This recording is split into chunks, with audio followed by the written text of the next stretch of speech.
Salut à tous, c'est Bérangère de Pattes en l'air. Mes cheveux blancs et moi, on est ravis de vous retrouver aujourd'hui dans une nouvelle vidéo où on va parler des limites éthiques de la communication animale.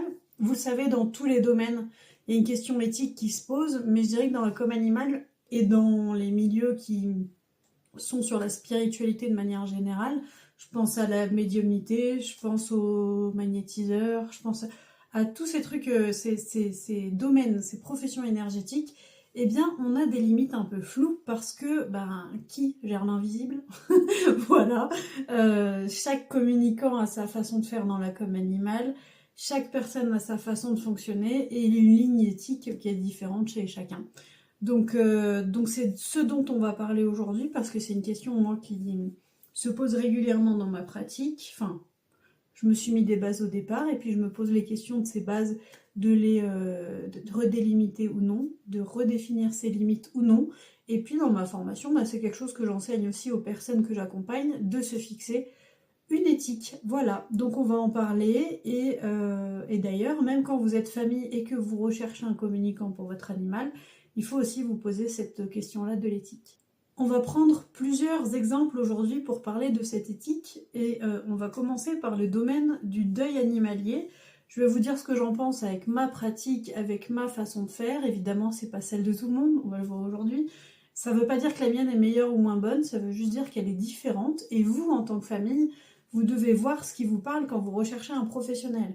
Ne vous dirigez pas vers quelqu'un que vous ne sentez pas. On dit que la com animale, c'est de l'intuition. Bien, je vous dirais de vous diriger vers quelqu'un que vous ressentez bien, avec qui vous avez ce feeling et à qui vous allez faire confiance pour confier votre animal.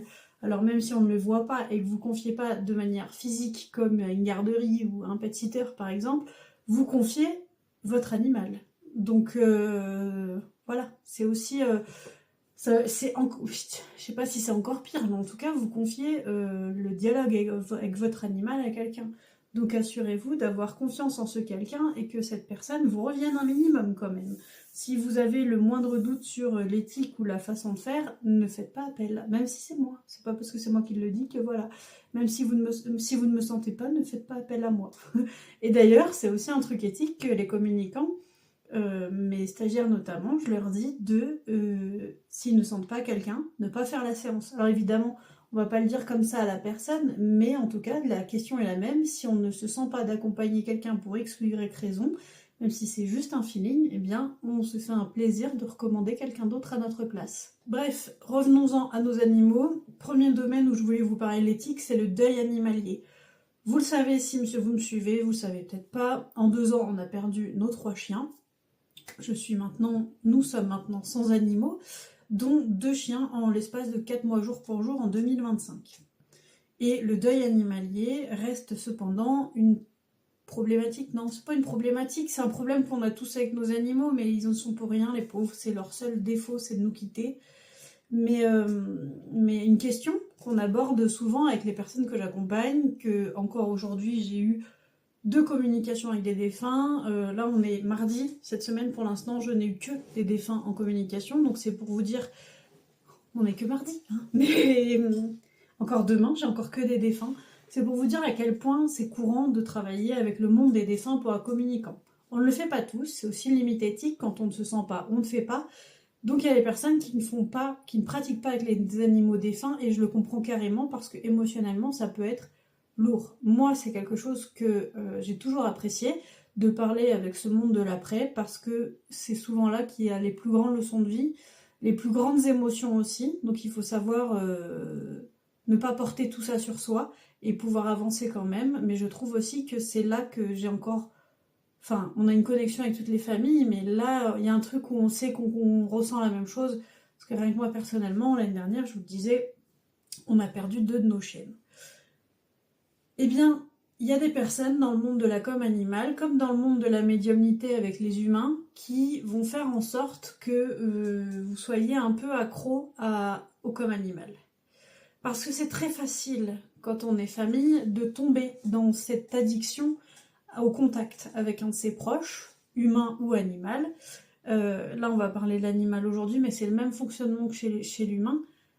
Vous avez de ces nouvelles, vous avez des trucs qui résonnent avec vous, vous avez des trucs qui vous parlent, vous savez comment il se sent, où il est. ce qu'il fait de ses journées, et vous voulez en savoir toujours et toujours et toujours et toujours plus. Il y a des personnes qui sauront très bien en profiter. Moi, personnellement, je limite ce nombre de communications.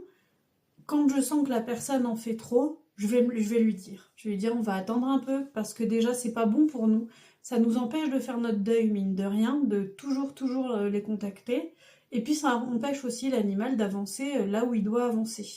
Le deuil, c'est se faire à la disparition d'un être cher, même si on préférerait ne pas le vivre. C'est s'habituer à l'absence d'un être cher. Si vous l'avez toujours en contact, vous ne vous habituerez pas à cette absence, votre deuil ne sera pas fait.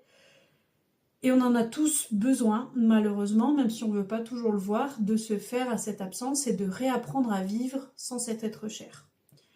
S'il a un communicant vous laisse dans cet état et vous propose toujours plus de séances, c'est pas un bon communicant à mon sens. À mon sens, à moi. C'est une personne mal intentionnée qui ne voit que son portefeuille qui grandit. On n'est pas là pour ça. Pour moi encore, hein. On est là pour aider les autres. Évidemment, on est aussi là pour payer nos factures quand c'est notre métier, mais on n'est pas là pour abuser des gens. Voilà. Personnellement, c'est mon métier, de la pratiquer et de l'enseigner. Donc mes chiennes, je les contacte quand je veux. Et pourtant, je ne les contacte pas. Je les laisse me contacter quand elles ont quelque chose à me dire. Ça m'arrive régulièrement de sentir leur présence, d'échanger 2-3 mots. Mais je crois que je les ai pas contactées depuis qu'elles sont parties de moi-même. Je crois que j'ai toujours attendu de les sentir. Et juste moi, pour mes chiennes, pour cette question du deuil, je leur demande avant leur départ et après, enfin avant je les préviens, je demande toujours à mes chiennes de me prévenir quand elles sont arrivées là où elles devaient être. Donc pour les 3, j'ai été prévenue, j'ai eu le truc et voilà. Et même une personne proche de moi qui n'est pas dans ce milieu-là l'a senti pour Lana, au même moment que moi, a senti un message de ma chienne, alors que c'est pas du tout une personne qui pratique. Et voilà. Bref.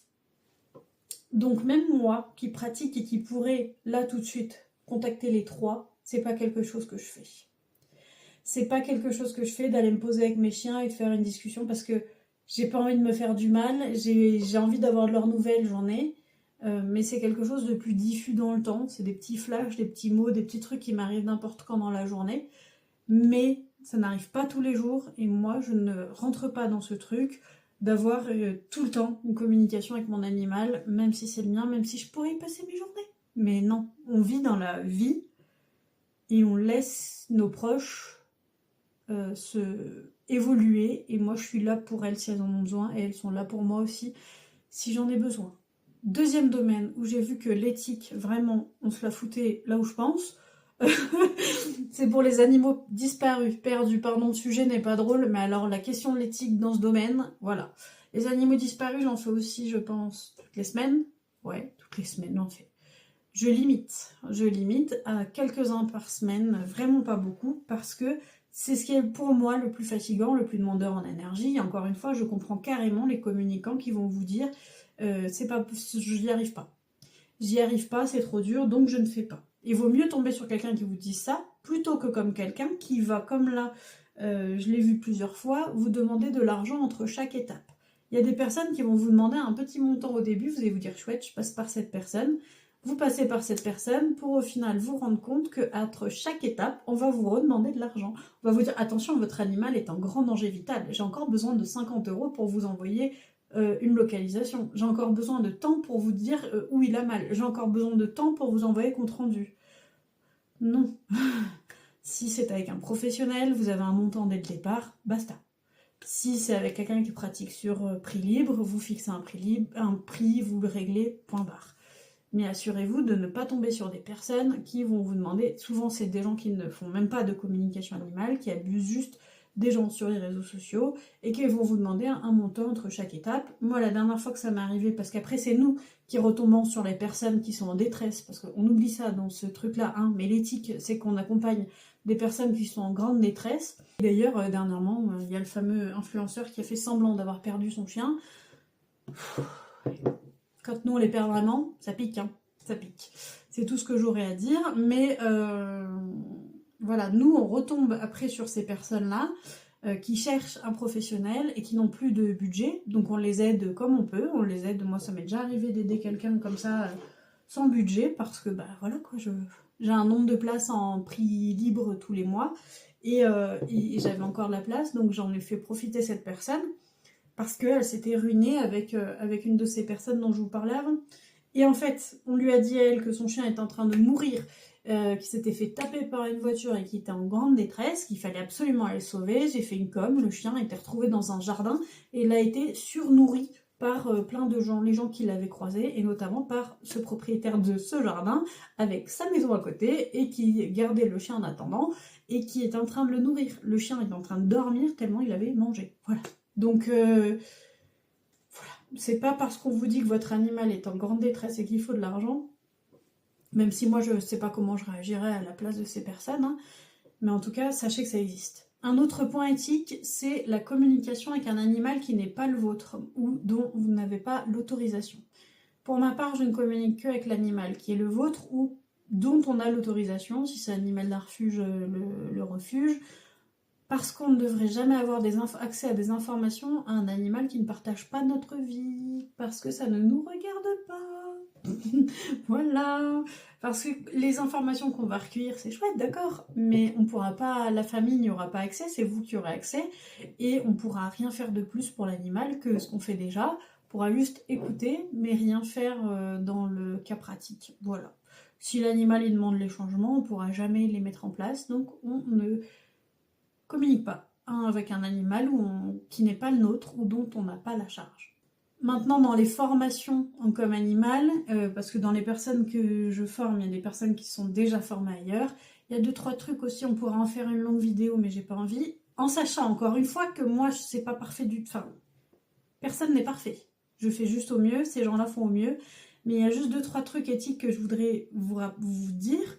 C'est que pour ma part, on devrait tous avoir une partie éthique dans nos formations. Parce que l'éthique, c'est une des valeurs principales de ce métier, je trouve. Si on n'a pas un sens éthique, alors on ne peut pas avoir un code commun, je trouve, parce qu'on n'a pas tous les mêmes valeurs, pas tous les mêmes opinions, mais au moins être OK avec soi-même de ce qu'on fait, ce qu'on ne fait pas. Par exemple, moi, une de mes limites, c'est que je ne peux pas communiquer, je n'arrive pas à communiquer avec les animaux qui sont destinés à la consommation humaine, les vaches, tout ça, je n'y arrive pas. Je n'y arrive pas, donc je ne le fais pas. Comme il y en a d'autres qui vont pas y arriver avec les animaux perdus, comme je vous le disais, c'est pas forcément une limite éthique, c'est un truc qui bloque chez eux parce que c'est trop, ça se conçoit.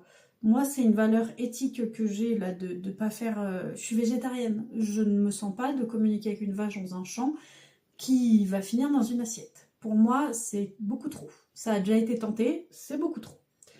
Donc, à mon sens, on devrait tous avoir une partie éthique dans nos formations pour que justement on accompagne les personnes à faire elles-mêmes leurs propres limites, à définir leurs propres limites dans leur éthique.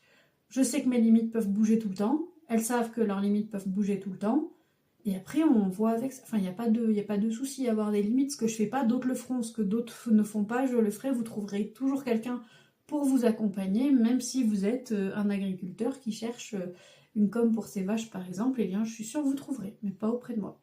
Il y a aussi le fait pour les formateurs où certains ont pu être jugeants de ce que j'en ai entendu et n'ont pas... Enfin, j'ai entendu des stagiaires à moi me dire qu'on leur avait dit qu'ils étaient nuls, clairement. J'avais le même problème en éducation canine, c'est que ça je trouve que... Enfin, appelez-moi bisounours ou tout ce que vous voulez, mais je trouve que là, on dépasse un peu les bornes. De dire à quelqu'un qu'il est nul alors que bah, c'est toi qui dois lui apprendre. Enfin, c'est osé. C'est osé. Mais voilà, de juger le résultat, surtout qu'en plus, je vous rappelle qu'on est dans un secteur, alors oui, il y a des informations qui sont vraies ou fausses. Si je vous demande si un animal il est vivant et que vous me dites qu'il est défunt, bon, bah là, je peux pas vous dire que vous avez raison, c'est sûr. Mais il y a des informations qui, des fois, ressortent en com', qui ne sont pas valables de suite et qui se vérifient plusieurs temps après. Il y a des choses que même le formateur ne sait pas forcément sur les animaux qu'il propose, et donc même moi, quand je propose des animaux en formation, je me rapproche des familles pour savoir, avant de dire ça parle pas. Moi j'ai plus cette notion-là de ça parle ou ça parle pas. Pas attention t'es nul, t'as tout faux, recommence, voilà. Mais ça aussi, je pense que c'est dans le fait des fois des personnes prennent trop de stagiaires à la fois, et du coup, on se paume un peu et on ne peut pas accompagner les personnes comme ça. On est obligé de dire l'animal il est comme ci, comme ça, et on peut pas faire passer tout le monde dans ses ressentis, on peut pas, voilà. C'est pour ça que j'ai choisi un mode de fonctionnement complètement différent pour ma part, où chacun fait la com de son côté et chacun a un suivi avec moi et a accès à mon WhatsApp et compagnie pour qu'on échange, qu'on fasse des discussions s'il y a besoin et que moi-même je me rapproche des familles pour voir ce qui parle ou non avant de dire à la personne attention là-dessus, ça ne parle ou ça ne parle pas. Chacun en tout cas se fixe les limites qu'il souhaite, il faut juste pas oublier qu'on peut les faire évoluer avec notre pratique, avec notre expérience. Je serais ravie de vous faire une vidéo sur mes propres limites éthiques si vous le souhaitez. En tout cas, je vous souhaite une belle fin de journée ou une belle journée, je sais pas quand c'est que vous me regardez. J'espère que cette vidéo vous aura plu et je vous dis à très vite pour la prochaine. Salut!